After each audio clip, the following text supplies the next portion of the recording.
안녕하십니까. 세무공인 에스크로 대표 정혜태입니다. 요즘에 이슈화되고 있는 게 뭘까요? 금리 문제일 겁니다. 우리나라 중앙은행도 금리를 낮췄고요. 계속 조금씩 낮추고 있죠. 미국이 올릴 때는 어쩔 수 없이 우리나라도 한 번 정도 올렸다가 다시 낮췄죠. 경기가 안 좋다라는 거고요. 그 다음에 우리가 좀 알아야 될 게, 제가 항상 작년에도 방송에 나가서 제가 말씀을 드린 적이 있는데, 장단기 금리채, 특히 미국에 대한 이야기를 했습니다. 장단기 금리채가 역전 현상이 나타났다. 이것은 곧 미국도 경기가 좋다라고 이야기하지만 좋은 것은 아니다. 그 당시만 하더라도 플래티닝 됐다라고 제가 표현을 했는데요. 완전히 3년 만기물 하고 10년 만기물, 3년 만기물이 단기고 10년 만기물이 장기죠. 올 4월을 기점으로 해서 역전이 됐습니다. 그렇다 보니까 미국 중앙은행, 연방은행에서는 어떤 생각을 하죠? 경기가 가라앉는구나. 이런 판단을 해가지고 어땠어요? 트럼프의 비난을 엄청 받았죠. 연준은행장께서 받으시고는 결국은 금리를 낮추는 방법을 선택을 하게 됩니다. 우리나라는 안 그래도 안 좋은 판에, 그죠? 금리라도 낮춰서 통화를 더 풀자라는 방식으로 당연히 낮췄죠. 낮추기 이전에 낮췄습니다. 우리나라는. 미국이 낮추기도 전에 낮춘다는 소식이 들리자마자 바로 먼저 낮췄죠. 자, 이렇게 금리를 낮추는 경쟁을 경쟁적으로 하는데, 우리나라 금리는 제로 금리가 될 수 있을까요? 아마도 불가능할 것 같아요. 그러면 제로 금리 내지는 마이너스 금리라고 이야기하는 나라들이 있어요. 그죠? 특히 국채를 마이너스 금리라고 이야기를 하는 나라들이 있어요. 주로 어느 나라들이에요? 일본. 그 다음에 주로 유로존에서 벗어나는 유럽 국가들, 뭐 스위스, 스웨덴, 그죠? 덴마크, 이런 나라들은 어때요? 마이너스 금리입니다. 그 다음에 유로존에 속하는 나라, 독일, 프랑스, 이런 나라들은 제로 금리라고 얘기합니다. 일본과 비유로존에 있는 유럽 잘 사는 국가들은 모두 다 금리가 마이너스 금리다라고 얘기를 합니다. 특히 자기네들이 발행하는 국채 금리가 마이너스 금리에 진입했다, 뭐 이런 얘기를 합니다. 마이너스 금리라는 거는 국채 금리가 있으면 국채 금리를 이야기하는 게 국채 수익률이라고 이 표현하는 게 더 정확합니다. 국채 수익률이 마이너스가 되는 거예요. 내가 액면가가 100만 원인 국채를 국가에서 발행을 했어요. 그러면 3년 만기로 발행했어요. 그러니까 이것이 의미하는 바는 뭐예요? 3년 후에 국가가 너한테 100만 원을 줄게 라는 거예요. 그리고 이자율은요, 제로라고 한번 생각을 해보세요. 이자는 한 푼도 못 주겠다. 이렇게 한 게 3년 만기물 이자율 제로 국채를 이제 국가에서 발행을 했다고 칩시다. 그런데 이거를 소위 말해서 얼마에 산다는 거예요? 100만 원보다 더 높은 가격으로 사는 거죠. 그럼 내가 이거를 110만 원에 만약에 국채를 샀다 그러면 어떻게 돼요? 내가 국채를 지금 110만 원에 사지만 3년 후에 얼마 받아요? 100만 원 받아요. 그러면 이거 손해예요, 손해 아니에요? 손해죠. 근데 이런 무식한 짓을 한다고요? 네, 하고 있다고요. 그게 뭐라는 거예요? 마이너스 국채 금리라는 거예요. 수익률이 마이너스가 난다라는 겁니다. 그죠? 왜 이런 현상이 나타났을까요? 내가 3년 후에 지금 110만 원을 투자를 하지만 3년 후에 100만 원을 받는 게 훨씬 더 이득이다 라고 생각하는 거죠. 아니, 그런 상황이 있을 수가 있나요? 있을 수가 있습니다. 모든 물가가 폭락을 해요. 그 당시에 이제 3년 후에 100만 원만 받는다고 하더라도 구매력으로 따지면 지금 110만 원보다 훨씬 더 가치가 있어요.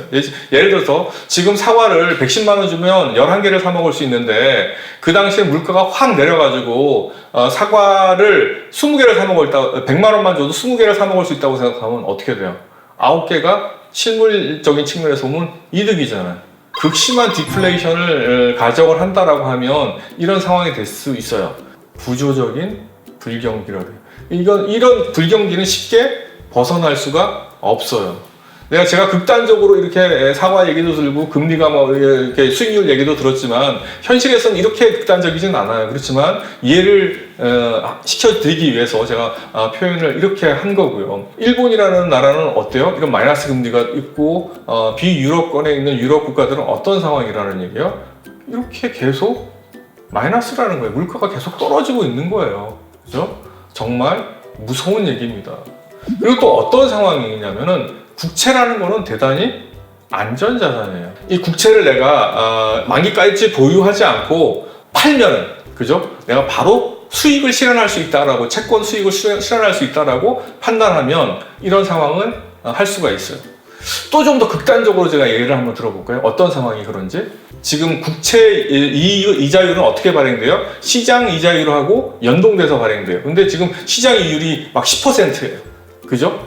그리고 3년 만기물을 발행하면 10%여가지고 할 수가 있어요. 그러면 100만 원짜리를 3년 만기물을 발행을 하고 이자율 10%를 했다고 그렇게 생각을 해볼게요. 그럼 어떻게 돼요? 내가 받을 수 있는 거, 3년 동안 받을 수 있는 거는 이자 10%니까 10만 원, 10만 원, 10만 원, 30만 원. 그리고 만기 되면 100만 원 받죠. 그럼 얼마 받아요? 130만 원 받죠. 그죠? 그런데 모든 사람들이 다 똑같이 이렇게 생각하는 거예요. 그죠? 금리가 엄청나게 내릴 거다. 왜냐? 경기가 안 좋아서. 그렇게 판단하면 어떻게 돼요? 금리가 한 달 후에 0%가 될 거예요. 10%에서. 이건 좀 극단적인 예지만 나중에 이 채권을 사게 되면 어떻게 돼요? 제로 금리이기 때문에 3년 동안 10만 원, 10만 원씩 받을 수 있어요. 제로 금리는 빵원이잖아요. 3년 후에 100만 원만 받아요. 그죠? 그리고 한 달 후에 내가 이 채권을 가지고 있어. 10%짜리 수익률 채권을 가지고 있어. 한 달 후에는 얼마 해요? 100만 원밖에 못 받지만 이거는 130만 원을 받을 수 있는 거잖아요. 중간에 또 중간에 받으니까 또 이자율도 높은 거고. 그러면은 이 채권 가격은 오를까요, 안 오를까요? 기존에 가지고 있던 채권 가격이 폭등하겠죠. 그죠? 앞으로 발행될 채권 가격은 되게 가격이 떨어질 테니까. 그러니까 내가 가지고 있는 채권 가격이 오를 거다라고 생각하는 상황이 되면, 다시 말해서 미래에 이자율이 급락할 거라는 판단이 있으면 어떻게 될까요? 내가 가지고 있는 채권 가격이 오를 테니까 이거 수익 실현할 수 있어요, 없어요? 할 수 있으니까. 이런 경제 상황이 되면 어때요? 네, 맞습니다. 이런 상황이 되면은 채권 가격이 마이너스 수익률이 되는 겁니다. 네. 이 두 가지 원인은 딱 간결하게 다시 한번 정리할게요. 구조적으로 엄청난 디플레이이기 때문에 뭐 저성장, 그죠? 저이자, 뭐 이제 저생산 뭐 이런 식으로 가든가, 아니면은 갑자기 위험해져가지고 금리를 확 끌어내릴 상황으로 가든가. 그러니까 이 둘 중에 하나라는 거예요. 근데 이 두 가지가 꼭 분리돼서 상황이 발생해요? 그렇지 않아요. 서로가 주고받을 가능성이 많아요. 어쨌든 간에 이게 경제를 판단하는 데 있어서 되게 중요한 거예요. 구조적인 건지 아니면 순간적으로 이런 위험 상황에 닥친 건지. 지금 상황은 어때 보여요? 우리나라, 아니 전 세계적으로 미중 무역 전쟁을 하고 있고요. 그렇다 보니까 불확실성이 어떻게 돼서요? 엄청나게 확대되고 있어요. 그리고 또 어떤 상황이에요? 구조적으로도 많이 문제가 있어요. 일본 같은 경우에는 잃어버린 뭐 30년 이런 얘기를 하잖아요. 뭐 아베가 잠시 뭐 이렇게 여러 가지 경기 부양책을 썼지만 일본이 지금 국가 부채라든지 여러 가지 때문에 문제가 많이 있다라는 건 또 알고 있습니다. 물론 우리나라보다는 훨씬 부자 국가죠. 그렇지만 우리나라보다는 훨씬 더 안정적이죠. 일본 채권이. 누가 그런 이야기를 하더군요. 일본이라는 나라는 부채가 너무 많아서 우리나라보다 국가 신용 등급이 2단계나 낮아. 네, 사실입니다. 그렇지만 채권은 어떨까요? 채권은 우리나라 채권보다 일본 채권이 훨씬 더 안정적입니다.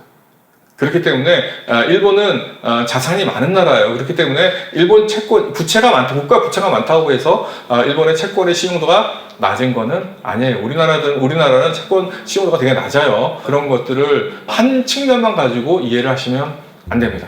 어쨌든 간에 마이너스 금리에 대한 어떤 정의 내지는 마이너스 금리가 어떤 건지에 대한 이야기를 해봤고요. 앞으로 이런 마이너스 금리가 과연 어떻게 전개되어지고 구체적으로 어떻게 되는 것인지에 대한 이야기를 진행하도록 하겠습니다. 오늘은 여기까지 하겠습니다. 고맙습니다.